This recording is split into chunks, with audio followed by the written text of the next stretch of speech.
ನಮಸ್ಕಾರ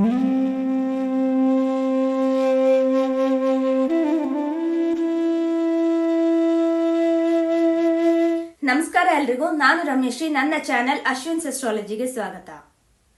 ನಾನು 2025ರ ಗ್ರೆಗೋರಿಯನ್ ಇಸ್ವಿಯ ವಾರ್ಷಿಕ ಭವಿಷ್ಯವನ್ನ ನಾನು ಧನು ರಾಶಿಯವರೆಗೂ ಮಾಡಿದ್ದೀನಿ. ಈಗ ಮಕರ ರಾಶಿ, ಕುಂಭರಾಶಿ, ಮೀನ ರಾಶಿ, ಉಳಿದ 3 ರಾಶಿಗಳಿಗೆ ಹೇಗಿರುತ್ತೆ 2025ರ ಇಸ್ವಿ ಅಂತ ನೋಡೋಣ ಬನ್ನಿ. ಮೊದಲಿಗೆ ಮಕರ ರಾಶಿ. ಮಕರ ರಾಶಿಯವರಿಗೆ ಆರೋಗ್ಯದ ದೃಷ್ಟಿಯಿಂದ ಹೇಗಿರುತ್ತೆ ಅಂದ್ರೆ, ಈ ವರ್ಷ ಸ್ವಲ್ಪ ಆರೋಗ್ಯಕರವಾಗಿ ಇರುತ್ತೆ ನಿಮ್ಗೆ. ಆದ್ರೆ ಮಾರ್ಚ್ ಇಂದ ಮೇನ ಸಮಯದಲ್ಲಿ, ಯಾಕಂದ್ರೆ ತೃತೀಯ ಭಾವದಲ್ಲಿ ಅಂದ್ರೆ ಮಕರ ರಾಶಿಯಿಂದ 3ನೇ ಮನೆ ಆದಂತಹ ಮೀನ ರಾಶಿಯಲ್ಲಿ 6 ಗ್ರಹಗಳು ಸೇರೋದ್ರಿಂದ ಇದರ ಒಂದು ಏನು ಪರಿಣಾಮ ನಿಮ್ಮ ಶ್ವಾಸಕೋಶದ ಮೇಲೆ ಅಥವಾ ನಿಮ್ಮ ಒಂದು ಉಸಿರಾಟದ ಸಮಸ್ಯೆಯನ್ನ ಅದು ಉಸಿರಾಟದ ಸಮಸ್ಯೆ ಉದ್ಭವಿಸಬಹುದು ನಿಮಗೆ. ಹಾಗಾಗಿ ನಿಮಗೆ ಗಂಟ್ಲು ಸಮಸ್ಯೆ ಬರ್ಬೋದು, ಅಥವಾ ಒಂದು ಈ ಅನ್ನನಾಳ ಅಥವಾ ಉಸಿರು ತಗೊಳ್ಳುವಂತಹ ಇದರಿಂದ ನಿಮ್ಗೆ ಏನಾದ್ರು ಸಮಸ್ಯೆ ಬರ್ಬೋದು. ಸೊ ಇಷ್ಟು ಭಾಗದಲ್ಲಿ ಸ್ವಲ್ಪ ನೀವು ಜಾಗರೂಕತೆಯನ್ನು ವಹಿಸಿದ್ರೆ ನಿಮ್ಗೆ ಆರೋಗ್ಯದ ವಿಷಯದಲ್ಲಿ ಅಷ್ಟಾಗಿ ತೊಂದರೆ ಬರಲ್ಲ. ಸೊ ಇಡೀ ವರ್ಷ ನೋಡ್ಲಿಕ್ಕೆ ಹೋದ್ರೆ ಜನವರಿಯಿಂದ ಮೇವರೆಗೂ ಮಾತ್ರ ನಿಮ್ಗೆ ಸ್ವಲ್ಪ ಈ ಸಣ್ಣ ಪುಟ್ಟದ್ದು ಈ ಶೀತ ಆಗ್ಬೋದು ಅಥವಾ ಜ್ವರ ಆಗ್ಬೋದು, ಇಂಥದ್ದೆಲ್ಲ ನಿಮ್ಗೆ ಕಾಣಿಸ್ಕೊಳ್ಲಿಕ್ಕೆ ಸಾಧ್ಯ ಇದೆ. ಹಾಗಾಗಿ ಯಾವುದೇ ತರದ ಗಂಭೀರ ಆರೋಗ್ಯ ಸಮಸ್ಯೆಗಳು ನಿಮಗೆ ಈ ವರ್ಷದಲ್ಲಿ ಕಾಣಿಸ್ತಾ ಇಲ್ಲ. ಹಾಗಾಗಿ ಇದು ಒಂಥರ ಉತ್ತಮವಾದ ಆರೋಗ್ಯಕರ ವರ್ಷ ಅಂತ ನಾವು ಹೇಳ್ಬೋದು. ಸೊ ಇಷ್ಟು ಬಂದು ಆರೋಗ್ಯದ ದೃಷ್ಟಿಯಿಂದ ಆಗಿತ್ತು. ಈಗ ವಿದ್ಯಾಭ್ಯಾಸದ ಕಡೆ ನೋಡೋಣ ಬನ್ನಿ. ಸೊ ಮಕರ ರಾಶಿಯವರಿಗೆ ಈ ವರ್ಷ ಶೈಕ್ಷಣಿಕವಾಗಿಯೂ ಸಹ ಉತ್ತಮವಾಗಿದೆ. ಮೇನವರೆಗೂ ಗುರುವಿನ ಒಂದು ಪಂಚಮ ಭಾವದಲ್ಲಿರುವಂತಹ ಸ್ಥಾನದಿಂದ ನಿಮಗೆ ಸಾಕಷ್ಟು ಲಾಭ ಆಗುವಂತಹ ಸಾಧ್ಯತೆ ಇದೆ. ಯಾಕಂದ್ರೆ ಗುರು ನವಮವನ್ನ ನೋಡ್ತಾ ಇರ್ತಾನೆ ಪಂಚಮದಿಂದ. ಸೊ ಹಾಗಾಗಿ ನೀವು ಪದವಿ ಶಿಕ್ಷಣ ಆಗಿರ್ಬೋದು ಅಥವಾ ಸ್ನಾತಕೋತ್ತರ ಪದವಿ ಶಿಕ್ಷಣ ಆಗಿರ್ಬೋದು, ಇದೆಲ್ಲದಕ್ಕೂ ನಿಮ್ಗೆ ಗುರು ಸಹಾಯಕಾರಿಯಾಗಿರ್ತಾನೆ. ಮತ್ತೆ ನಿಮಗೆ ಮೇ ತಿಂಗಳ ನಂತರ ಗುರು ಮಿಥುನ ರಾಶಿ ನಿಮ್ಮ 6ನೇ ಮನೆಗೆ ಹೋದಾಗ ಸ್ಪರ್ಧಾತ್ಮಕ ಪರೀಕ್ಷೆಗಳಿಗೆ ಅಥವಾ ಯಾವುದೇ ತರಹದ ಒಂದು ಇನ್ಸ್ಟಿಟ್ಯೂಷನ್ ನಲ್ಲಿ, ಒಂದು ಸಂಸ್ಥೆಯಲ್ಲಿ ನೀವು ಸ್ನಾತಕೋತ್ತರ ಪದವಿ ಅಥವಾ ಹೈಯರ್ ಎಜುಕೇಶನ್ಗೆ ಹೋಗ್ಬೇಕು ಅಂತ ನೀವೇನಾದ್ರೂ ಇಚ್ಛೆ ಪಟ್ಟಿದ್ದೆ ಆಗ್ಲಿ, ಅಲ್ಲಿ ಏನಾರ ಎಂಟ್ರೆನ್ಸ್ ಎಕ್ಸಾಮ್ ಅಂದ್ರೆ ಪಾಸ್ ಆಗುವಂತಹ ಅವಶ್ಯಕತೆ ಇದ್ದಲ್ಲಿ ಆ ಪರೀಕ್ಷೆಗಳಲ್ಲೂ ಸಹ ನಿಮಗೆ ಯಶಸ್ಸು ಸಿಗಲಿದೆ ಮೇ ತಿಂಗಳ ನಂತರ. ಮಾರ್ಚ್ ಇಂದ ಮೇನವರೆಗಿನ ಅವಧಿಯಲ್ಲಿ ನಿಮ್ಗೆ ಪಂಚಮ ಭಾವಕ್ಕೆ ನಿಮ್ಗೆ 2 ಗ್ರಹಗಳ ಒಂದು ದೃಷ್ಟಿ ಅಥವಾ ಇನ್ಫ್ಲುಯೆನ್ಸ್ ಆಗೋದ್ರಿಂದ, ಯಾಕಂದ್ರೆ ಶನಿ ನಿಮ್ಮ ರಾಶಿಯಾಧಿಪತಿ ಹಾಗೂ ದ್ವಿತೀಯಾಧಿಪತಿಯಾಗಿ ತೃತೀಯಕ್ಕೆ ಹೋಗ್ತಾನೆ ಮಾರ್ಚ್ ಎಂಡ್ ಅಲ್ಲಿ, ಹಾಗೂ ಅದೇ ಸಮಯದಲ್ಲಿ ನಿಮ್ಗೆ ಗುರು ಪಂಚಮದಲ್ಲಿರ್ತಾನೆ. ಸೊ ಶನಿಯ ತೃತೀಯ ದೃಷ್ಟಿಯಿಂದ ಆತ ಪಂಚಮವನ್ನ ನೋಡ್ತಾನೆ, ಹಾಗೂ ಪಂಚಮದಲ್ಲಿ ಗುರು ಆಲ್ರೆಡಿ ಇದ್ದಾನೆ. ಸೊ ಇದನ್ನ ನಾವು ಡಬಲ್ ಟ್ರಾನ್ಸಿಟ್ ಅಂತ ಹೇಳ್ತೀವಿ. ಶನಿ ಗುರು ಅಷ್ಟು ದೊಡ್ಡ ಗ್ರಹಗಳಾಗಿ ಒಂದು ರಾಶಿಯನ್ನು ಅವರು ಇನ್ಫ್ಲುಯೆನ್ಸ್ ಮಾಡಿದಾಗ ಆ ಭಾವದ ಏನು ಒಂದು ಮಹತ್ತರವಾದ ಒಂದು ಕಾರಕತ್ವ ಇರುತ್ತೋ ಅದು ಉಲ್ಬಣಗೊಳ್ಳುತ್ತೆ ಅಥವಾ ಅದು ಜಾಸ್ತಿಯಾಗಿ ಪ್ರಖರಗೊಳ್ಳುತ್ತೆ. So on a positive note ನಾ ಹೇಳ್ತಾ ಇರೋದು. ಸೊ ಹಾಗಾಗಿ ನಿಮಗೆ 5ನೇ ಮನೆ ರಿಲೇಟೆಡ್, ಸೊ ಮಕರ ರಾಶಿಯವರಿಗೆ ಮಕ್ಕಳಾಗದಿಲ್ದೇ ಇರೋರಿಗೆ ಮಕ್ಕಳು ಸಹ ಆಗ್ಬೋದು ಇಂಥ ಸಮಯದಲ್ಲಿ, ಮತ್ತು ಅವರ ಮಕ್ಕಳ ಏಳಿಗೆ ಸಹ ಆಗ್ಬೋದು. ಅದಲ್ಲದೆ ಇದು ವಿದ್ಯಾಭ್ಯಾಸದ ರೀತಿಯಿಂದ ನಾವು ಹೇಳಲಿಕ್ಕೆ ಹೋದ್ರೆ ಅವರಿಗೆ ವಿದ್ಯಾಭ್ಯಾಸದಲ್ಲಿ ಬಹಳ ಉತ್ತಮವಾದ ಒಂದು ಅವಕಾಶ ಸಹ ಅವರಿಗೆ ಒದಗಿ ಬರಬಹುದು. ಸೊ ಇಷ್ಟು ಮಾರ್ಚ್ ಇಂದ ಮೇ ಸಮಯದಲ್ಲಿ ಎಷ್ಟೇ ಕೆಟ್ಟ ಸಮಯ ಅಂತ ಬೇರೆ ಎಲ್ಲರಿಗೂ ಅನ್ಸಿದ್ರು ನಿಮಗೆ ತುಂಬಾ ಚೆನ್ನಾಗಿರುತ್ತೆ. ಯಾಕಂದ್ರೆ ಇದು 3-9ರಲ್ಲಿ ನಿಮಗೆ ಈ ತರದ ಒಂದು ಪ್ಲಾನೆಟರಿ ಕಂಜಂಕ್ಷನ್ ಆಗೋದ್ರಿಂದ, ಸೊ ಅಂದ್ರೆ ನಿಮ್ಮ ಏನು ಪ್ರಯತ್ನಗಳಿಗೆ ಫಲಿಸುತ್ತೆ ಅಂತ ಹೇಳ್ಬೋದು. ಇಷ್ಟು ಬಂದು ವಿದ್ಯಾಭ್ಯಾಸದ ದೃಷ್ಟಿಯಿಂದ ಆಗಿತ್ತು. ಮುಂದೆ ಬಂದು ವೃತ್ತಿ ಜೀವನದ ಪರವಾಗಿ ನೋಡ್ಲಿಕ್ಕೆ ಹೋದ್ರೆ ಮೇ ತಿಂಗಳ ನಂತರ ನಿಮ್ಗೆ ವೃತ್ತಿ ಜೀವನದಲ್ಲಿ ಸ್ವಲ್ಪ ಉತ್ತಮ ಬದಲಾವಣೆಗಳು ಕಾಣಿಸಲಿದೆ. ಮೊದಲ 5 ತಿಂಗಳು ನಿಮ್ಗೆ ಹೊಸ ನೌಕರಿ ಹುಡುಕ್ಲಿಕ್ಕೆ ಅಥವಾ ಅಲ್ಲಿ ಹೋಗಿ ಸೆಟ್ಲ್ ಆಗ್ಲಿಕ್ಕೆ ಅದು ಅನುಕೂಲಕರ ವಾತಾವರಣ ಇದೆ. ಆದ್ರೆ ಮೇ ತಿಂಗಳ ನಂತರನೇ ನಿಮ್ಮ ಒಂದು ಬೆಳವಣಿಗೆ ಆಗ್ಲಿಕ್ಕೆ ಸಾಧ್ಯ ಇದೆ. ಹಾಗೂ ಸೆಪ್ಟೆಂಬರ್ ನಂತರ ಗುರುಗ್ರಹ ಸಪ್ತಮಕ್ಕೆ ಬರೋದ್ರಿಂದ, ಯಾಕಂದ್ರೆ ಮೇ ನಂತರ ಗುರು 6ನೇ ಮನೆಗೆ ಹೋಗಿ 10ನೇ ಮನೆಯನ್ನ ನೋಡ್ತಾನೆ 5ನೇ ದೃಷ್ಟಿಯಿಂದ. ಅವಾಗ ನಿಮ್ಗೆ ಬೆಳವಣಿಗೆ ಆಗ್ಲಿಕ್ಕೆ ಶುರು ಆಗ್ತಾ ಹೋಗುತ್ತೆ. ಸೆಪ್ಟೆಂಬರ್ ನಂತರ ನಿಮಗೆ ಗುರುವೇ ನಿಮ್ಮ ಸಪ್ತಮಕ್ಕೆ ಬರೋದ್ರಿಂದ, ಎದುರಾಗಿ ಬರೋದ್ರಿಂದ ಹಾಗೂ ಗುರುವಿನ ಸಂಪೂರ್ಣ 100% ದೃಷ್ಟಿ ನಿಮಗೆ ಬೀಳೋದ್ರಿಂದ ಆ ಸಮಯದಲ್ಲಿ ನಿಮಗೆ, ಯಾಕಂದ್ರೆ ಸಪ್ತಮ ಭಾವನ ನಾವು ಪದಪ್ರಾಪ್ತಿ ಅಂತಾನೂ ಹೇಳ್ತೀವಿ, ಆಗ ನಿಮಗೆ ಪ್ರಮೋಷನ್, ಪ್ರೋಗ್ರೆಷನ್ ಅಥವಾ ಉದ್ಯೋಗದಲ್ಲಿ ಬಡ್ತಿ ಸಿಗುವಂತಹದ್ದು ಅಥವಾ ಒಂದು ವರ್ಗಾವಣೆ ಆಗುವಂತಹ ಸಾಧ್ಯತೆಗಳು ಸಹ ಇದೆ. ಸೊ ಹಾಗಾಗಿ ಮಕರ ರಾಶಿಯವರಿಗೆ ವೃತ್ತಿ ಜೀವನದಲ್ಲೂ ಸಹ ಸಾಕಷ್ಟು ಉತ್ತಮ ಬದಲಾವಣೆಗಳು ಕಾಣಿಸಲಿವೆ ಹಾಗೂ ಒಂದು ಪ್ರಗತಿ ಸಹ ಇದೆ, ಮತ್ತೆ ಇನ್ನಷ್ಟು ಉತ್ತಮಗೊಳ್ಳುತ್ತೆ ಈ ವರ್ಷದಲ್ಲಿ. ಹಾಗಾಗಿ ನಿಮ್ಮ ಯಶಸ್ಸಿಗೆ ನಿಮ್ಮ ಪ್ರಯತ್ನದ ಅಗತ್ಯವಿದೆ. ಹಾಗಾಗಿ ಪ್ರಯತ್ನವನ್ನ 200%, 300% ಹಾಕಿ, ಆಗ ಯಶಸ್ಸು ನಿಮಗೆ ಕಟ್ಟಿಟ್ಟ ಬುತ್ತಿ. ಇಷ್ಟು ಬಂದು ನಿಮ್ಮ ವೃತ್ತಿ ಜೀವನದ ಪರವಾಗಿ ಆಗಿತ್ತು. ಮುಂದೆ ಹಣಕಾಸಿನ ವಿಷಯವಾಗಿ ನೋಡ್ಲಿಕ್ಕೆ ಹೋದ್ರೆ, ಈ ವರ್ಷ ಹಣವನ್ನ ಗಳಿಸಕ್ಕೆ ಸಾಕಷ್ಟು ಅವಕಾಶಗಳು ನಿಮಗೆ ದೊರೆಯಲಿದೆ. ಆದ್ರೆ ಖರ್ಚುಗಳು ಹೆಚ್ಚಾಗೋ ಸಾಧ್ಯತೆ ಇದೆ. ರಾಹು ನಿಮಗೆ ದ್ವಿತೀಯಕ್ಕೆ ಬರೋದ್ರಿಂದ ಒಂದಲ್ಲ ಒಂದು ತರದ ಅವಕಾಶಗಳನ್ನ ಆತ ತಂದು ಕೊಡ್ತಾನೆ. ಅದು ನಿಮಗೆ ವಿಚಿತ್ರ ಅಂತ ಅನಿಸ್ಬಹುದು, ಅಥವಾ ಇದು ಏನಪ್ಪಾ, ಯಾಕಂದ್ರೆ ರಾಹು ಬಂದು ಏನಪ್ಪಾ ನೈಸರ್ಗಿಕವಾಗಿ ಒಬ್ಬ ಸಮಾಜದ ಕಟ್ಟುನಿಟ್ಟನ್ನ ಪಾಲಿಸುವಂತಹ ಗ್ರಹ ಅಲ್ಲ. ಹಾಗಾಗಿ ಆತ ತನ್ನ ರೀತಿಯ ಒಂದು ಫಲಗಳನ್ನ ಕೊಡ್ಲಿಕ್ಕೆ ಹೋಗೋದ್ರಿಂದ ಆ ತರದೇ ಅವಕಾಶಗಳನ್ನ ಆತ ಒದಗಿಸಿ ಕೊಡ್ತಾನೆ. ಅದು ಎಷ್ಟೇ ಇರ್ಯಾಷನಲ್ ಆಗಿದ್ರು ಕಂಪೇರ್ ಟು ಕರೆಂಟ್ ಸೊಸೈಟಿ, ನೀವು ಅದನ್ನ ಅಕ್ಸೆಪ್ಟ್ ಮಾಡ್ಕೊಂಡ್ರೆ ನಿಮ್ಗೆ ಹಣ ಮಾಡುವಂತಹ ಅವಕಾಶಗಳು ಸಾಕಷ್ಟು ಲಭಿಸುತ್ತೆ. ಯೋಜಿತವಾಗಿ ನೀವು ಖರ್ಚನ್ನ ಮಾಡಿದ್ರೆ ನಿಮಗೆ ಈ ವರ್ಷದಲ್ಲಿ ಸ್ವಲ್ಪ ಉಳಿತಾಯ ಮಾಡಬಹುದು. ಇಲ್ಲ ಅಂತ ಹೇಳಿದ್ರೆ ನಿಮಗೆ ಖರ್ಚೇ ಜಾಸ್ತಿ ಆಗಿ ಆದಾಯ ಎಷ್ಟೇ ಬಂದ್ರು ನಿಮ್ಗೆ ಕೈಲಿ ಉಳಿದೇ ಇರೋಂಗ್ ಆಗುತ್ತೆ. ಯಾಕಂದ್ರೆ ರಾಹು ದ್ವಿತೀಯದಲ್ಲಿದ್ರೆ ಯೂಶಲಿ ಸೇವಿಂಗ್ಸ್ ತುಂಬಾ ಚೆನ್ನಾಗುತ್ತೆ. ಯಾಕಂದ್ರೆ ನಮ್ಮ ಭಾರತೀಯ ಒಂದು ಸ್ಟಾಕ್ ಮಾರ್ಕೆಟ್ ನಲ್ಲೂ ಸಹ ನೀವು BSE NSE ಆಗಲಿ 2021ನೇ ಇಸ್ವಿನಲ್ಲಿ ಯಾವಾಗ ರಾಹು ದ್ವಿತೀಯದಲ್ಲಿದ್ದು ಕಾಲಪುರುಷ ಕುಂಡಲಿಯಲ್ಲಿ ಅವಾಗ್ಲೇ ಅದು ಸಾಕಷ್ಟು ಮೇಲೇರಿತ್ತು. ಸೆನ್ಸೆಕ್ಸ್ ಒಂದು 55, 60 ಎಷ್ಟು ಮೇಲೆ ಹೋಗಿತ್ತು. ಆದ್ರೆ ಈ ತರದ ಒಂದು ಮುಂಚೆ ಯಾವತ್ತೂ ಬಂದಿರಲಿಲ್ಲ. ಮತ್ತೆ ಎಲ್ಲರಿಗೂ ಆಶ್ಚರ್ಯ ಆಗಿತ್ತು ಹೇಗೆ ಮೇಲೆ ಹೋಗ್ತಿದೆ ಇಂತ ಕೋವಿಡ್ ಆದಂತ ಸಂದರ್ಭದಲ್ಲಿ. ಯಾಕಂದ್ರೆ ರಾಹುವಿನ ಒಂದು ಪ್ರಭಾವ ದ್ವಿತೀಯದಲ್ಲಿ ಇದೆ ಹಾಗೂ ಒಂದು ಮೂಲಗಳಿಂದ ರಾಹು ವೃಷಭದಲ್ಲಿ ಉಚ್ಚಸ್ಥನಾಗೋದ್ರಿಂದ. ಸೊ ಈಗ ರಾಹು 11ನೇ ಮನೆ ಅಂದ್ರೆ ಕಾಲಪುರುಷ ಕುಂಡಲಿಯಲ್ಲಿ ಕುಂಭರಾಶಿ ಬಂದು ಪ್ರೊಫೆಷನಲ್ ಇನ್ಕಮ್ ಅಥವಾ ಲಾಭ ಸ್ಥಾನ ಆಗುತ್ತೆ. ಸೊ ಈ ಲಾಭ ಸ್ಥಾನಕ್ಕೆ ರಾಹು ಬರ್ತಾ ಇದ್ರಿಂದ ಅದು ನಿಮಗೆ 2ನೇ ಮನೆ ಆಗಿರೋದ್ರಿಂದ ನಿಮ್ಗೆ ಇದು ಬಹಳ ಉತ್ತಮವಾದ ಸಮಯ ಹಣ ಮಾಡ್ಲಿಕ್ಕೆ. ಹಾಗಾಗಿ ನಿಮ್ಮ ಹಿಂದಿನ ಹೂಡಿಕೆಗಳು ಯಾವ್ದಾದಿರುತ್ತೋ ಅದರಿಂದ ಸಹ ನಿಮ್ಗೆ ಸಾಕಷ್ಟು ಹಣ ಲಭಿಸಬಹುದು. ಆದ್ರೆ ನೀವು ಖರ್ಚನ್ನ ಸ್ವಲ್ಪ ಯೋಜಿತವಾಗಿ ಮಾಡಿದ್ರೆ ನಿಮ್ಗೆ ಉಳಿತಾಯ ಆಗುತ್ತೆ. ಸೊ ಆದ್ರೆ ಹಿಂದಿನ ವರ್ಷಗಳಿಗೆ ನೀವು ಕಂಪೇರ್ ಮಾಡಿದ್ರೆ ಈ ವರ್ಷ ಆರ್ಥಿಕವಾಗಿ ಖಂಡಿತ ಬಹಳ ಬಹಳ ಉತ್ತಮವಾಗಿದೆ. ಇನ್ನು ಸಂಬಂಧಗಳ ಬಗ್ಗೆ ಹಾಗೂ ವೈವಾಹಿಕ ಜೀವನದ ಬಗ್ಗೆ ನೋಡೋಣ ಬನ್ನಿ. ಸೊ ಮೇ ತಿಂಗಳ ನಂತರ ನೀವು ಕುಟುಂಬದ ಜೊತೆಗೆ ಒಂದು ಉತ್ತಮವಾದ ಒಂದು ಸಮಯವನ್ನ ಕಳಿತೀರಾ. ಯಾವುದೇ ಪ್ರವಾಸಕ್ಕೆ ಹೋಗಬಹುದು ಅಥವಾ ನೀವು ಸೆಪ್ಟೆಂಬರ್ ನಂತರ ಒಂದು ಬಹಳ ಇನ್ನೂ ಅದ್ಭುತವಾಗಿದೆ. ಯಾಕಂದ್ರೆ ವಿವಾಹವನ್ನ ಹುಡುಕ್ತಿರೋರ್ಗೆ ಅಥವಾ ಯಾವುದೇ ತರದ ಒಂದು ಶುಭಾರಂಭವನ್ನ ಮಾಡಬೇಕು ಜೀವನದಲ್ಲಿ ಅಂತಿರೋರ್ಗೆ ಅವರಿಗೂ ಸಹ ಸೆಪ್ಟೆಂಬರ್ ನಂತರ ಶುಭ ಯೋಗ ಕಾಣಿಸುತ್ತೆ. ಮತ್ತೆ ನಾ ಹೇಳಿದಾಗೆ ಮೇ ತಿಂಗಳ ಒಳಗೆ ಯಾರಿಗೆ ಮಕ್ಕಳಾಗಿಲ್ವೋ ಅವರಿಗೆ ಮಕ್ಕಳಾಗುವಂತಹ ಸಾಧ್ಯತೆ ಸಹ ಇದೆ. ಸೊ ಇಷ್ಟು ಬಂದು ಇದು ವೈವಾಹಿಕ ಜೀವನ ಹಾಗೂ ಸಂಬಂಧಗಳ ಬಗ್ಗೆ.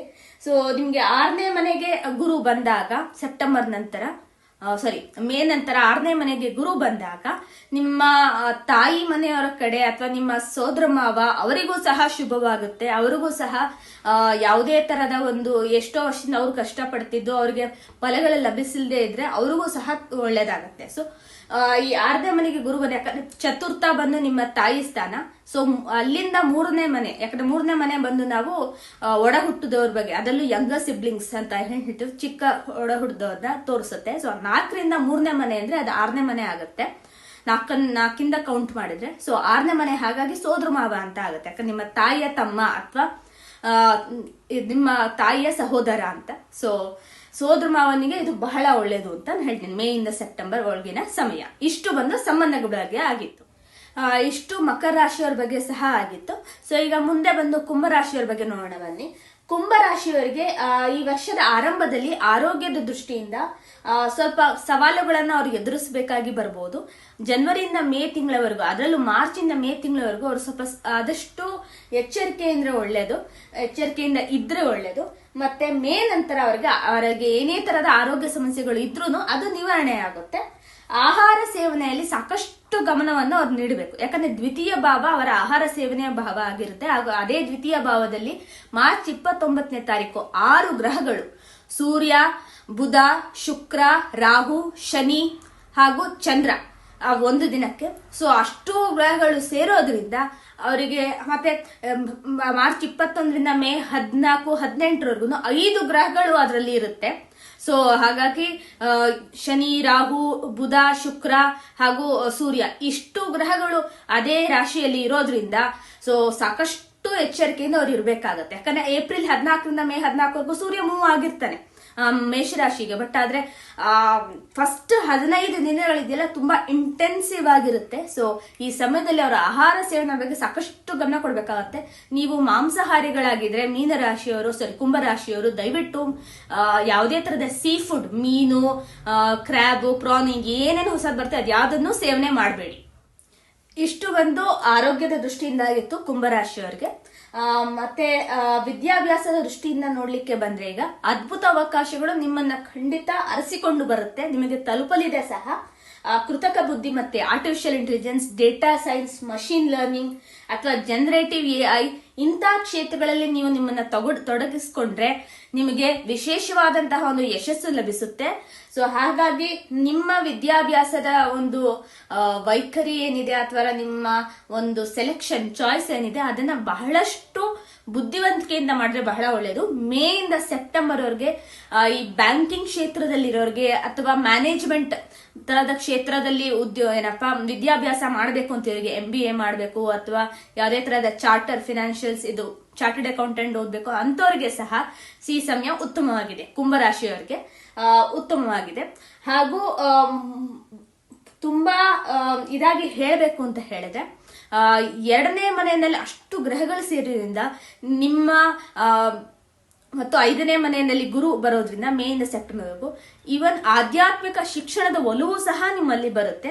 ಹಾಗೂ ಎಲ್ಲಾ ಗ್ರಹಗಳು ಅಷ್ಟಮವನ್ನ ನೋಡ್ತಾ ಇರುತ್ತೆ ನಿಮ್ಗೆ ಆ ಸಮಯದಲ್ಲಿ. ಸೊ ಅಷ್ಟಮ ಒಂದು ಆಧ್ಯಾತ್ಮಿಕತೆ. ಸೊ ನಿಮ್ಮ ಮನಸ್ಸು ಸಹ ಈ ಸಾಡೆ ಟೈಮಲ್ಲಿ ಆಗಿರೋದ್ರಿಂದ ಮತ್ತೆ ರಾಹು ನಿಮ್ಮ ಜನ್ಮಕ್ಕೆ ಬರೋದ್ರಿಂದ ಏನೇ ಆರ್ಟಿಫಿಷಿಯಲ್ ಇಂಟೆಲಿಜೆನ್ಸ್ ಅಲ್ಲಿ ನಿಮಗೆ ವೆರಿ ಇಂಟ್ರೆಸ್ಟಿಂಗ್ ಅಂತ ಅನ್ನಿಸಿದರೂ ಸಹ ನಿಮ್ಮ ಮನಸ್ಸಿಗೆ ಶಾಂತಿ ಲಭಿಸೋದು, ನೆಮ್ಮದಿ ಲಭಿಸೋದು ಆಧ್ಯಾತ್ಮಿಕ ಶಿಕ್ಷಣದಿಂದ ಮಾತ್ರ. ಸೊ ಹಾಗಾಗಿ ನಿಮಗೆ ಆಧ್ಯಾತ್ಮಿಕ ಶಿಕ್ಷಣದ ಅರ್ಥ ಸಹ ಒಲವು ಮೂಡಿ ಬರಲಿದೆ.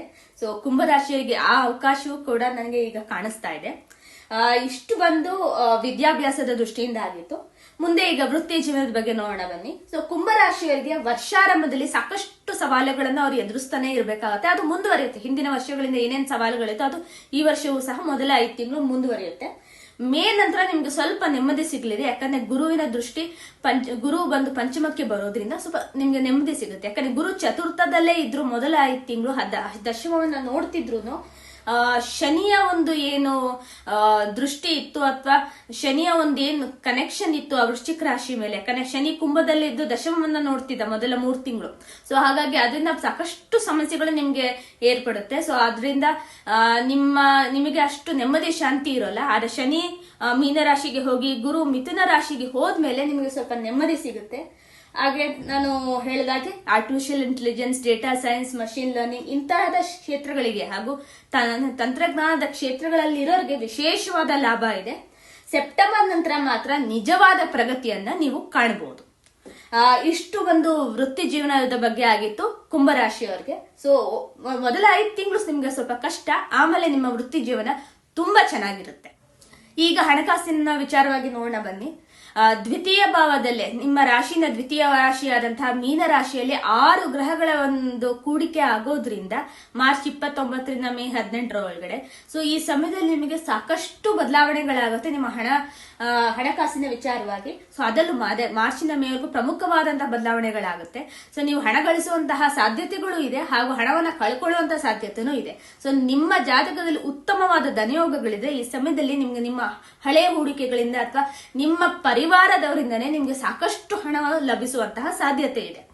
ಹಾಗೂ ನಿಮ್ಗೆ ಇದು ಏನಪ್ಪಾ ಆಹಾರ ಪದ್ಧತಿ ಅಥವಾ ಆಹಾರಕ್ಕೋಸ್ಕರ ನೀವು ಜಾಸ್ತಿ ಹಣವನ್ನ ಖರ್ಚು ಮಾಡುವಂತಹ ಸಾಧ್ಯತೆನೂ ಇದೆ ಈ ಸಮಯದಲ್ಲಿ. ಆದ್ರೆ ನಿಮ್ಮ ಉಳಿತಾಯಕ್ಕೆ ಈ ಸಮಯ ಬಹಳ ಒಳ್ಳೆಯದು. ಹಾಗಾಗಿ ಹೂಡಿಕೆಯನ್ನ ನೀವು ಬಹಳ ಎಚ್ಚರಿಕೆಯಿಂದ ಮಾಡಿದ್ರೆ ಈ ಸಮಯದಲ್ಲಿ ನಿಮ್ಗೆ ಸಾಕಷ್ಟು ಲಾಭ ಉಂಟು ಅಂತ ನಾನು ಹೇಳ್ತೀನಿ. ಮತ್ತೆ ಈ ಇಡೀ ವರ್ಷದಲ್ಲಿ ಉಳಿತಾಯ ಮತ್ತು ಹೂಡಿಕೆ ಮಾದರಿಯಲ್ಲೂ ಸಹ ಸಾಕಷ್ಟು ಬದಲಾವಣೆಗಳೇ ಆಗುವಂತಹ ಸಾಧ್ಯತೆ ಇದೆ. ಮೇ ನಂತರ ಹಣಕಾಸಿನಲ್ಲಿ ಸುಧಾರಣೆ ಸಹ ಆಗುತ್ತೆ. ನೀವು ಹೊಸ ಪ್ರಾಪರ್ಟಿ ಅಥವಾ ಹೊಸ ಒಂದು ವೆಹಿಕಲ್ ಏನಾದ್ರು ತಗೋಬಹುದು ನೀವು ಮೇ ತಿಂಗಳವರೆಗೂ. ಯಾಕಂದ್ರೆ ಗುರುವಿನ ಸಂಚಾರ ಹಾಗೂ ಶನಿ ದೃಷ್ಟಿ ಇರೋದ್ರಿಂದ ಹೊಸ ಮನೆ ತಗೋಬಹುದು ಅಥವಾ ಹೊಸ ಕಾರು ಅಥವಾ ಹೊಸ ವಾಹನ ಸಹ ಪ್ರಾಪ್ತಿಯಾಗುವಂತಹ ಸಾಧ್ಯತೆ ಇದೆ. ಅಕ್ಟೋಬರ್ ನಂತರ ನಿಮಗೆ ಗಣನೀಯವಾಗಿ ಆರ್ಥಿಕ ಲಾಭ ಆಗುತ್ತೆ. ಯಾಕಂದ್ರೆ ಗುರು ನಿಮ್ಮ 6ನೇ ಮನೆ ಯಾವುದು ಉಚ್ಚಸ್ಥನಾಗೋದ್ರಿಂದ ದ್ವಿತೀಯಾಧಿಪತಿ. ಏಕೆಂದ್ರೆ ಗುರು ನಿಮಗೆ ದ್ವಿತೀಯ ಭಾವಾಧಿಪತಿಯೂ ಸಹ ಹಾಗೂ 11ನೇ ಮನೆ ಭಾವಾಧಿಪತಿ. ಸೊ ಧನಯೋಗ ಕಾರಕನಾಗ್ತಾನೆ ಕುಂಭರಾಶಿಯವರಿಗೆ ಗುರು. ಆತ ಷಷ್ಠದಲ್ಲಿ ಬರೋದ್ರಿಂದ ನೀವು ಕಷ್ಟಪಟ್ಟಾದ್ರೂ ಸರಿ ಹಣವನ್ನ ಸಂಪಾದನೆ ಮಾಡ್ಲಿಕ್ಕೆ ಹೋಗ್ತೀರಾ. ಮತ್ತು ನೀವು ಯಾವುದೇ ತರಹದ ಒಂದು ಲೋನ್ ತಗೋಬೇಕು ಅಂತಿದ್ರೆ ಅದು ಸಹ ಈ ಸಮಯದಲ್ಲಿ ಸಾಧ್ಯವಾಗುತ್ತೆ. ಸೊ ಹೊಸ ನಿವೇಶನವನ್ನು ನೀವು ತಗೋಬಹುದು. ಸೆಪ್ಟೆಂಬರ್ ನಂತರ ನಾ ಹೇಳ್ತಾ ಇರೋದು. ಹೊಸ ವಾಹನ ಸಹ ಪ್ರಾಪ್ತಿಯಾಗುವಂತಹ ಸಾಧ್ಯತೆ ಇದೆ. ಸೊ ಸೆಪ್ಟೆಂಬರ್ ನಂತರ ನಿಮಗೆ ಸಮಯ ಬಹಳ ಉತ್ತಮವಾಗಿದೆ ಹಣಕಾಸಿನ ವಿಚಾರದಲ್ಲಿ. ಯಾಕಂದ್ರೆ 6ನೇ ಮನೆ ಬಂದು ಅರ್ಥ ತ್ರಿಕೋಣ ಸಹ ಹಾಗೂ ಗುರು ಅಂತಹ ಗ್ರಹ ಅಲ್ಲಿ ಹೋಗಿ ಉಚ್ಚಸ್ಥನಾದ ಇನ್ನೂ ನಿಮ್ಗೆ ಬಹಳ ಒಳ್ಳೆಯದು. ಸೊ ಮತ್ತೆ ನಿಮ್ಮ ಈ ಫಿಲಂಥ್ರಫಿ ಅಥವಾ ಯಾವುದೇ ತರಹದ ಸೇವೆ ಮಾಡಿಸುವಂತಹ ಅಷ್ಟು ಅಬಿಲಿಟಿ ಸಹ ನಿಮಗೆ ಬರ್ಬೋದು. ಅಂದ್ರೆ ನಿಮಗೆ ಆದಾಯ ಹೆಚ್ಚಳವಾಗಿ ಅದನ್ನ ನೀವು ಯಾವುದೇ ತರಹದ ಸಂಸ್ಥೆಗೋ ಅಥವಾ ಗೋ ಸೇವೆ ಮಾಡ್ಲಿಕ್ಕೋ ಅಥವಾ ಯಾವುದೇ ಒಂದು ತರಹದ ಒಂದು ಉದಾತ್ತ ಕಾರ್ಯಕ್ಕೆ ಸಹ ನೀವು ಅದನ್ನ ದಾನ ಮಾಡುವಂತಹ ಒಂದು ಪರಿಸ್ಥಿತಿ ಸಹ ಬರ್ಬೋದು. ಅಂತಹ ಅವಕಾಶ ಸಿಕ್ಕರೆ ಖಂಡಿತ ಅದನ್ನ ಮಿಸ್ ಮಾಡ್ಕೋಬೇಡಿ, ಖಂಡಿತ ಮಾಡಿ. ಯಾಕಂದ್ರೆ ದಾನ ಮಾಡುವುದು ಬಹಳ ಶ್ರೇಷ್ಠವಾದ ಕೆಲಸ. ಅದರಿಂದ ಸಿಗುವಂತಹ ಪುಣ್ಯ ನಿಮ್ಗೆ ಯಾವ ಕೆಲಸಗಳಿಂದನೂ ಸಿಗೋದಿಲ್ಲ. ಇಷ್ಟು ಒಂದು ಹಣಕಾಸಿನ ವಿಚಾರವಾಗಿತ್ತು ಕುಂಭರಾಶಿಯವರಿಗೆ. ಈಗ ಮುಂದೆ ಸಂಬಂಧಗಳು, ವೈವಾಹಿಕ ಜೀವನದ ಬಗ್ಗೆ ಹೇಳಲಿಕ್ಕೆ ಹೋದ್ರೆ, ಸಾಡೆ ಸಾತಿ ಮತ್ತೆ ರಾಹು ನಿಮ್ಮ ರಾಶಿಗೆ ಬರೋದು, ಕೇತು ಸಪ್ತಮದಲ್ಲಿರೋದ್ರಿಂದ ನೀವು ವಿದೇಶದಲ್ಲಿ ವಾಸಿಸೋದು ಒಳ್ಳೆಯದು. ನಿಮ್ಗೆ ವಿದೇಶಕ್ಕೆ ಹೋಗಿ ನೆಲೆಸುವಂತಹ ಅವಕಾಶ ಸಿಕ್ಕಿದ್ರೆ ದಯವಿಟ್ಟು ಹೋಗೋದು ಅಲ್ಲಿಗೆ ಉತ್ತಮ ಅಂತ ನಾನು ಹೇಳ್ತೀನಿ. ಅಕಸ್ಮಾತ್ ನಿಮಗೆ ಯಾವುದೇ ತರಹದ ವಿದೇಶ ಅವಕಾಶಗಳು ಸಿಗುವಂತಹ ಒಂದು ಸಾಧ್ಯತೆ ಇಲ್ಲದೆ ಅವರ ನಿಮ್ಮ ಜಾತಕದಲ್ಲಿ, ಜನ್ಮ ಜಾತಕದಲ್ಲಿ ಆ ತರದ ಯಾವುದೇ ತರಹದ ಒಂದು ಗುಣಲಕ್ಷಣಗಳು ಇಲ್ಲದೆ ಹೋಗಿ ನಿಮಗೆ ಇಲ್ಲೇ ಉಳ್ಕೊಂಡು ಇಲ್ಲೇ ಜೀವನ ನಡೆಸುವಂತ ಪರಿಸ್ಥಿತಿ ಬಂದ್ರೆ ನಿಮಗೆ ಸಾಕಷ್ಟು ತೊಂದರೆಗಳನ್ನು ನೀವು ಎದುರಿಸಬೇಕಾಗಿ ಬರ್ಬೋದು. ನಿಮ್ಮ ಸಂಗಾತಿಯ ಜೊತೆ, ನಿಮ್ಮ ಪತಿ ಅಥವಾ ಪತ್ನಿಯ ಜೊತೆ ನಿಮ್ಮ ಸಂಬಂಧಗಳು ಒಂದು ಮಟ್ಟಿಗೆ ಹದಗೆಡಬಹುದು. ಮಾತಿನ ವಿಷಯದಲ್ಲಿ ಬಹಳಷ್ಟು ಹುಷಾರಾಗಿರ್ಬೇಕು ಮಾರ್ಚಿಂದ ಮೇ ತಿಂಗಳವರೆಗೆ. ಯಾಕಂದ್ರೆ ಅದು ದ್ವಿತೀಯ ಭಾವ ಬರೀ ಆಹಾರ ಸೇವನೆ ಅಥವಾ ಧನಭಾವ ಅಲ್ಲ, ಅದು ಇವನ್ ಮಾತಿನ ಭಾವ ಆಗಿರುತ್ತೆ. ಎಷ್ಟು ಎಚ್ಚರಿಕೆಯಿಂದ ಇರ್ತೀರಾ ಅಷ್ಟು ಒಳ್ಳೇದು ನಿಮಗೆ. ಸೊ ಯಾಕಂದ್ರೆ ಮಾತು ಬಲ್ಲವನಿಗೆ ಜಗಳವಿಲ್ಲ ಅಂತ ಹೇಳ್ತಾರೆ. ಸೊ ಮಾತು ಅದು ನಿಮಗೆ ಒಳ್ಳೆ ಸಹ ಮಾಡ್ಬೋದು, ನಿಮ್ಗೆ ಆಗಿರೋ ಕೆಲಸವನ್ನ ಇನ್ನೂ ಕೆಡಕಾಗಿ ಮಾಡ್ಲೂಬಹುದು. ಸೊ ಇಷ್ಟು ಒಂದು ಸಂಬಂಧಗಳು ಹಾಗೂ ವೈವಾಹಿಕ ಜೀವನದ ಬಗ್ಗೆ ಆಗಿತ್ತು. ಮೇ ತಿಂಗಳ ನಂತರ ಯಾರು ಮಕ್ಕಳಿಗಾಗಿ ಪ್ರಯತ್ನ ಪಡ್ತಿದ್ದೀರಾ ಅವ್ರಿಗೂ ಸಹ ಶುಭವಾದ ಸುದ್ದಿ ಲಭಿಸಲಿದೆ. ಸೊ ಮೇ ಟು ಸೆಪ್ಟೆಂಬರ್ ಗುರು ಪಂಚಮಕ್ಕೆ ಬಂದಾಗ ಆ ಪಂಚಮ ಭಾವನ ಪುತ್ರ ಸ್ಥಾನ ಅಥವಾ ಸಂತಾನ ಭಾವ ಅಂತ ಹೇಳ್ತೀವಿ. ಸೊ ಅದರಲ್ಲೂ ಸಹ ನಿಮ್ಗೆ ಲಾಭ ಆಗಲಿದೆ. ಸೊ ಇಷ್ಟು ಬಂದು ಕುಂಭರಾಶಿಯವರ ಬಗ್ಗೆ ಆಗಿತ್ತು. ವಿಶೇಷವಾದ ಸಲಹೆ ಅಂದ್ರೆ ತಂತ್ರಜ್ಞಾನ ಕ್ಷೇತ್ರದಲ್ಲಿ ನಿಮಗೆ ಸಾಕಷ್ಟು ಅವಕಾಶಗಳು ಸಿಗಲಿದೆ. ಅದನ್ನ ಉತ್ತಮವಾಗಿ ಬಳಸಿಕೊಳ್ಳಿ. ಮತ್ತೆ ವಿದೇಶ ಪ್ರಯಾಣ ಅಥವಾ ವಲಸೆ ಯೋಚನೆಗಳಿದ್ರೆ ಖಂಡಿತ ಮುಂದುವರಿಸಿ, ನಿಮಗೆ ಸಿಕ್ಕಿದ್ರೂ ಸಿಗಬಹುದು. ಸೊ ಮುಂದಿನ ರಾಶಿ ಮೀನರಾಶಿ, ಅಲ್ಲಿ ನೋಡೋಣ ಬನ್ನಿ. ಮೀನರಾಶಿಯ ಜಾತಕರಿಗೆ ಆರೋಗ್ಯದ ದೃಷ್ಟಿಯಿಂದ ಸಾಕಷ್ಟು ಎಚ್ಚರಿಕೆಯನ್ನು ವಹಿಸಬೇಕು. ಯಾಕಂದ್ರೆ ಮೀನರಾಶಿ ಈಗ ಬಹಳ ಒಂದು ಪ್ರಾಮುಖ್ಯವಾದ ರಾಶಿ ಆಗುತ್ತೆ ಈ ವರ್ಷದಲ್ಲಿ. ಯಾಕೆ ಅಂತ ಹೇಳಿದ್ರೆ ಮೀನರಾಶಿಯಲ್ಲೇ 6 ಗ್ರಹಗಳು ಸೇರುತ್ತೆ, ಹಾಗೂ ಅವರ ಸಪ್ತಮ ಭಾವಕ್ಕೆ ಎಲ್ಲಾ ಗ್ರಹಗಳ ದೃಷ್ಟಿ, ಎಲ್ಲಾ ಗ್ರಹಗಳ ಒಂದು ಇನ್ಫ್ಲುಯೆನ್ಸ್ ಇರುತ್ತೆ. ಸೊ ಹಾಗಾಗಿ ಮೀನರಾಶಿಯವರು ಸಾಕಷ್ಟು ಎಚ್ಚರಿಕೆಯಿಂದ ಇರಬೇಕು. ಕನ್ಯಾ ರಾಶಿಯವರು ಎಷ್ಟು ಎಚ್ಚರಿಕೆಯಿಂದ ಇರಬೇಕು ಅಷ್ಟೇ ಎಚ್ಚರಿಕೆಯಿಂದ ಮೀನರಾಶಿಯವರೆಗೂ ಇರಬೇಕು. ಮತ್ತೆ ಈ ಸಮಯದಲ್ಲಿ ನಿಮ್ಮ ಜೀವನವೇ ಪರಿವರ್ತನೆ ಆಗುವಂತಹ ಸಮಯ ಅಂತಾನೂ ನಾ ಹೇಳ್ಬೋದು. ನೀವು ಆರೋಗ್ಯದ ದೃಷ್ಟಿಯಿಂದ ಸಾಕಷ್ಟು ಎಚ್ಚರಿಕೆಯಿಂದ ಇರಬೇಕು. ನಿಮ್ಮ ಮೇಲೆ ಸಾಕಷ್ಟು ಒತ್ತಡಗಳು ಬರ್ಬೋದು. ನಿಮ್ಮ ಹಿರಿಯ ಅಧಿಕಾರಿಗಳು, ಉನ್ನತ ಅಧಿಕಾರಿಗಳು ನಿಮ್ಮಿಂದ ಸಾಕಷ್ಟು ಎಕ್ಸ್ಪೆಕ್ಟೇಷನ್ಸ್ ಇಟ್ಕೊಂಡು ನಿಮಗೆ ಸಾಕಷ್ಟು ಕೆಲಸ ಕೊಟ್ಟು ನಿಮ್ಗೆ ಸ್ಟ್ರೆಸ್ ಅಥವಾ ಪ್ರೆಷರ್ ಕ್ರಿಯೇಟ್ ಮಾಡಬಹುದು. ಇದರಿಂದಾಗಿ ನಿಮಗೆ ಆರೋಗ್ಯ ಸಹ ಒಂದು ತಕ್ಕ ಮಟ್ಟಿಗೆ ಹದಗೆಡುವಂತಹ ಸಾಧ್ಯತೆ ಇದೆ. ಮತ್ತು ದಶಾ ಪ್ರಭಾವ ಏನಾದ್ರು ನಿಮಗೆ ಕೆಟ್ಟದಾಗಿದೆ, ಮಹಾದಶ ಅಂತರ್ದಶ ಅಷ್ಟು ಚೆನ್ನಾಗಿಲ್ದಿರೋದಾದ್ರೆ ನಿಮ್ಮ ಆರೋಗ್ಯ ಇನ್ನಷ್ಟು ಹದಗೆಡಬಹುದು. ಸೊ ನಿಮ್ಮ ಜನರಲ್ ಹೆಲ್ತ್ ಏನಿರುತ್ತೆ, ಸಾಮಾನ್ಯವಾದ ಸ್ವಾಸ್ಥ್ಯ ಏನಿರುತ್ತೆ, ಅದರ ಬಗ್ಗೆ ನೀವು ಸಾಕಷ್ಟು ಗಮನ ಹರಿಸಬೇಕಾಗುತ್ತೆ. ಇಷ್ಟು ಬಂದು ಮೀನರಾಶಿಯವರ ಬಗ್ಗೆ ಆಗಿತ್ತು. ಮುಂದೆ ಒಂದು ವಿದ್ಯಾಭ್ಯಾಸದ ಬಗ್ಗೆ. ಸೊ ಮೇ ನಂತರ ಉತ್ತಮ ಫಲಿತಾಂಶ ಇದೆ. ಸೆಪ್ಟೆಂಬರ್ ನಂತರ ನೀವು ಇನ್ನು ಅದ್ಭುತವಾದ ಪ್ರಗತಿಯನ್ನ ಕಾಣಬಹುದು. ಸೊ ಮೊದಲ 5 ತಿಂಗಳು ಸ್ವಲ್ಪ ಕಷ್ಟ ಇದೆ. ಸೊ ಸಾಕಷ್ಟು ತಾಳ್ಮೆ ಇರಬೇಕು. ಯಾಕಂದ್ರೆ ಶನಿ ನಿಮ್ಮ ರಾಶಿ ಮೇಲೆ ಬಂದಿದ್ದಾನೆ, ರಾಹುನು ಇರ್ತಾನೆ, ಆತ ಮೇ ನಂತರ ಹೋಗೋದು. ಶನಿ ರಾಹುವ ಸಂಯೋಗ ನಿಮ್ಮ ರಾಶಿಲಿ ಆಗೋದ್ರಿಂದ ಅದು ಶ್ರಾಪಿತ ದೋಷ ಅಂತಾನೆ ಹೇಳ್ತೀವಿ. ಶನಿ ರಾಹುವಿನ ಕಂಜಂಕ್ಷನ್ ನಾವು ಶ್ರಾಪಿತ ದೋಷ ಅಂತ ಹೇಳ್ತೀವಿ. ಸೊ ಯಾವುದೋ ಶಾಪಕ್ಕೆ ಒಳಗಾಗುವಂತಹ ಒಂದು ಪರಿಸ್ಥಿತಿ ನಿಮಗಿರುತ್ತೆ. ಬೇರೆ ಗ್ರಹಗಳು, ಉಚ್ಚಸ್ಥನಾದ ವಕ್ರಿ ಶುಕ್ರ ಇರ್ತಾನೆ, ಹಾಗೂ ನೀಚಸ್ಥನಾಗಿ ವಕ್ರಿ ಆಗಿರುವಂತಹ ಬುಧ ಇರ್ತಾನೆ, ಹಾಗೂ ಷಷ್ಠಾಧಿಪತಿಯಾದ ಸೂರ್ಯ ಇರ್ತಾನೆ. ಸೊ ಈ ಸಾಕಷ್ಟು ಗ್ರಹಗಳ ಒಂದು, ಯಾಕಂದ್ರೆ ಶುಕ್ರ ಅಷ್ಟಮಾಧಿಪತಿಯು ಸಹ ತೃತೀಯಾಧಿಪತಿ. ಸೊ ಇಂತ ಎಲ್ಲಾ ಗ್ರಹಗಳು ಅಲ್ಲಿ ಸೇರೋದ್ರಿಂದ ಕೆಲವೊಂದು ಒಳ್ಳೇದ್ ಮಾಡಿದ್ರೆ ಅದನ್ನ ಕೆಲವೊಂದು ಇದ್ ಮಾಡ್ತಾರೆ. ಸೊ ಎಲ್ಲ ಮಿಕ್ಸ್ಡ್ ರಿಸಲ್ಟ್ ಅಂತ ಬರೋದ್ರಿಂದ ಏನ್ ಸಿಕ್ತಿದೆ ಏನ್ ಸಿಕ್ತಿಲ್ಲ ಅನ್ನೋದೇ ನಿಮಗೆ ಸ್ಪಷ್ಟವಾದ ಒಂದು ಕ್ಲಾರಿಟಿ ಸಿಗದಿರೋಂಗಾಗುತ್ತೆ. ಸೊ ಈ ಸಮಯದಲ್ಲಿ ಸ್ವಲ್ಪ ಆದಷ್ಟು ನೀವು ಎಚ್ಚರಿಕೆಯಿಂದ ಇರಬೇಕು. ಮೊದಲ 5 ತಿಂಗಳು, 5 ನಂತರ ನಿಮಗೆ ಉತ್ತಮ ಫಲಿತಾಂಶ ಸಿಗುತ್ತೆ. ಮತ್ತೆ ಸೆಪ್ಟೆಂಬರ್ ನಂತರ ಅದ್ಭುತವಾದ ಪ್ರಗತಿಯನ್ನ ನೀವು ಕಾಣಬಹುದು. ಇನ್ನು ನಾವು ವೃತ್ತಿ ಜೀವನದ ಬಗ್ಗೆ ಹೇಳಲಿಕ್ಕೆ ಹೊರಟ್ರೆ, ವೃತ್ತಿ ಜೀವನದಲ್ಲಿ ಕೆಲಸದ ಒತ್ತಡ ತುಂಬಾ ಜಾಸ್ತಿ ಆಗುತ್ತೆ ಮತ್ತು 24 ಗಂಟೆಯೂ ಕೆಲಸ ಮಾಡ್ಬೇಕಾಗುತ್ತೆ, ರೌಂಡ್ ದ ಕ್ಲಾಕ್. ಅದು ಸಾಧ್ಯವಾಗುತ್ತೆ. ಮತ್ತು ಮೇ ನಂತರ ನಿಮಗೆ ನೆಮ್ಮದಿ ಸಿಗ್ಲಿದೆ. ಮಾರ್ಚಿಂದ ಮೇನಲ್ಲೇ ಸಾಕಷ್ಟು ನಿಮಗೆ ತೊಂದರೆಗಳಾಗುವಂತಹ ಸಾಧ್ಯತೆ ಇರೋದು. ಅದರ ಒಂದು ಫೆಬ್ರವರಿನಲ್ಲೇ ನಿಮಗೆ ಒಂದು ಮುನ್ಸೂಚನೆ ಸಿಗಬಹುದು. ಮೇ ನಂತರ ನಿಮ್ಗೆ ನೆಮ್ಮದಿ ಸಿಗ್ಲಿದೆ ಒಂದ್ ಸ್ವಲ್ಪ. ಯಾಕಂದ್ರೆ ಗುರು ಚತುರ್ಥಕ್ಕೆ ಹೋಗೋದ್ರಿಂದ, ಯಾಕಂದ್ರೆ ಕಿಂ ಕುರುವಂತೆ ಗ್ರಹೇ ಸರ್ವೇ ಯಸ್ಯ ಕೇಂದ್ರೇ ಬೃಹಸ್ಪತಿ ಗುರು ಕೇಂದ್ರದಲ್ಲಿದೆ. ಎಲ್ಲಾ ಗ್ರಹಗಳು ಅದನ್ನ ಸಪೋರ್ಟ್ ಮಾಡ್ಬೇಕಾಗಿ ಬರುತ್ತೆ. ಅದು ನಿಮಗೆ ಕೆಡಕ್ ಮಾಡ್ಲಿಕ್ಕೆ ಸಾಧ್ಯ ಇಲ್ಲ. ಸೊ ಹಾಗಾಗಿ ನಿಮ್ಗೆ ಮೇ ನಂತರ ಒಳ್ಳೇದಾಗುತ್ತೆ.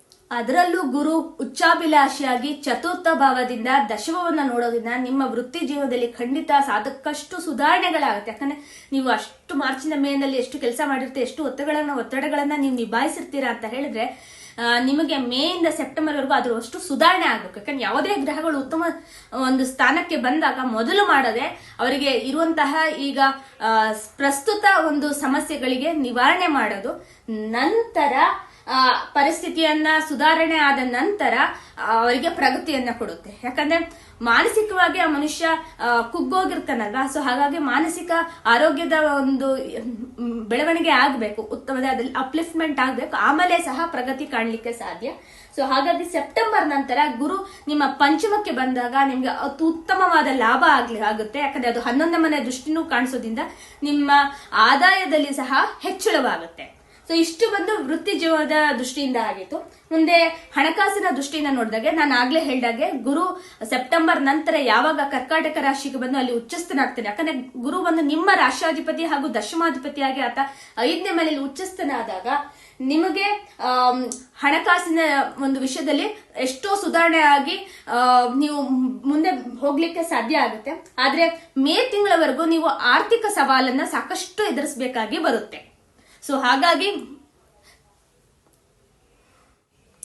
ಮೇ ತಿಂಗಳವರೆಗೆ ನಿಮ್ಗೆ ಸಾಕಷ್ಟು ಆರ್ಥಿಕ ಸವಾಲುಗಳನ್ನ ಎದುರಿಸಬೇಕಾಗಿ ಬರುತ್ತೆ. ಬಟ್ ಆದ್ರೆ ಮೇ ತಿಂಗಳ ನಂತರ ಸ್ವಲ್ಪ ಸುಧಾರಣೆ ಆಗ್ತಾ ಹೋಗುತ್ತೆ. ಆಮೇಲೆ ಸೆಪ್ಟೆಂಬರ್ ನಂತರ ನೀವು ಸಾಕಷ್ಟು ಅವಕಾಶಗಳನ್ನ ಪಡಿತೀರಾ. ಸೊ ಇಷ್ಟು ಬಂದು ಹಣಕಾಸಿನ ದೃಷ್ಟಿಯಿಂದ ಆಗಿತ್ತು. ಸಂಬಂಧಗಳು, ವೈವಾಹಿಕ ಜೀವನದ ಬಗ್ಗೆ ನೋಡ್ಲಿಕ್ಕೆ ಹೋದ್ರೆ ಮಾರ್ಚ್ ಇಂದ ಮೇ ನಡುವೆ ವೈಯಕ್ತಿಕ ಸಂಬಂಧಗಳ ಬಗ್ಗೆ ಸಾಕಷ್ಟು ಗಮನ ಹರಿಸಬೇಕಾಗಿ ಬರುತ್ತೆ.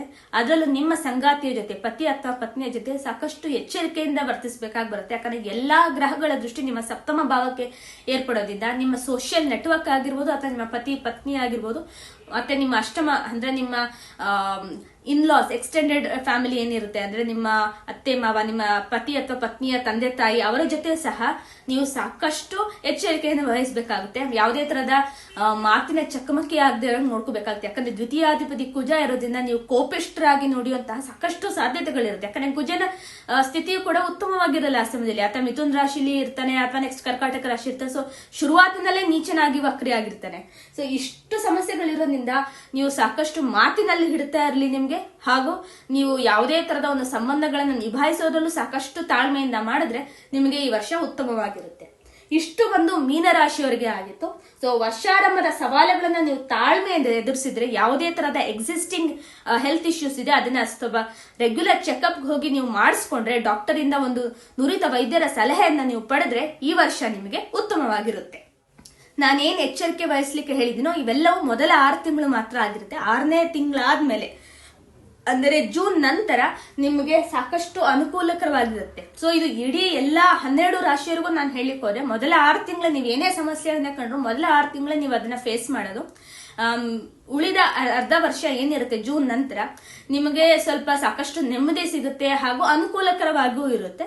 ಸೊ ಇಷ್ಟೇ ನಾನು ಹೇಳಲಿಕ್ಕೆ ಇಷ್ಟಪಡೋದು. ಒಂದು ನಾನು ಸಪರೇಟ್ ವಿಡಿಯೋ ಮಾಡ್ತೀನಿ, ಅದು ಆಂಗ್ಲ ಭಾಷೆಯಲ್ಲಿ ಇರುತ್ತೆ, ಹೆಲ್ತ್ ಇಸ್ ವೆಲ್ತ್ ಅಂತ. ಸೊ ಅದನ್ನ ಸಹ ನೋಡಿ. ಯಾಕಂದ್ರೆ 2025ನೇ ಇಸ್ವಿನಲ್ಲಿ ಆರೋಗ್ಯವೇ ನಮ್ಮ ಮೊದಲ ಪ್ರಾಧಾನ್ಯತೆ, ಆರೋಗ್ಯಕ್ಕೆ ನಾವು ಮೊದಲ ಪ್ರಾಧಾನ್ಯತೆಯನ್ನು ಕೊಡ್ಬೇಕಾಗಿ ಬರುತ್ತೆ. ಯಾಕಂದ್ರೆ ಈ ಮಾರ್ಚ್ ಮೇವರೆಗೂ ಎಷ್ಟು ಗ್ರಹಗಳು ಕೂಡ್ತಾ ಇದೆಯೋ ಈ ಮೀನ ರಾಶಿಯಲ್ಲಿ, ಅದು 12ನೇ ಮನೆ ಆಸ್ಪತ್ರೆಯನ್ನ ತೋರಿಸುತ್ತೆ. ಮತ್ತೆ ಎಲ್ಲಾ ಗ್ರಹಗಳು, ಗುರು ವೃಷಭದಲ್ಲಿರೋದು, ಕುಜ ಈ ಮಿಥುನ ರಾಶಿಲಿರೋದು ಎಲ್ಲಾ ಸೇರಿ ಕನ್ಯಾ ರಾಶಿಗೆ ದೃಷ್ಟಿಯನ್ನ ಹಾಕೋದ್ರಿಂದ ಕನ್ಯಾ ರಾಶಿ ಕಾಲಪುರುಷ ಕುಂಡಲಿಯಲ್ಲಿ 6ನೇ ಮನೆ ಏನೇನು ಅಂತ ಹೇಳಿದ್ರೆ ಆರೋಗ್ಯ ಆಗಿರ್ಬೋದು, ಹಾಗೂ ಮೇದಿನಿ ಜ್ಯೋತಿಷದ ಪ್ರಕಾರ ಯುದ್ಧ ಆಗಿರ್ಬೋದು ಅಥವಾ ನೌಕರಿ ಮಾಡುತ್ತಿರೋರಾಗಿರ್ಬೋದು, ಇದರಲ್ಲಿ ಸಾಕಷ್ಟು ಬದಲಾವಣೆಗಳು ಬರುತ್ತೆ. ಆಲ್ರೆಡಿ ಆರ್ಟಿಫಿಷಿಯಲ್ ಇಂಟೆಲಿಜೆನ್ಸ್ ತುಂಬಾ ಬೇಡಿಕೆಯನ್ನ ಪಡಿತಾ ಇದೆ. ಸೊ ಹಾಗಾಗಿ ಇದ್ರ ಎಲ್ಲದರ ಒಂದು ಪರಿಣಾಮ ಹೇಗಿರ್ಬೋದು ಅನ್ನೋದ್ರ ಬಗ್ಗೆ ಸಹ ನಾನೊಂದು ಸಪರೇಟ್ ವಿಡಿಯೋ ಮಾಡ್ತೀನಿ, ಅದಲ್ಲಿ ಖಂಡಿತ ನೋಡಿ.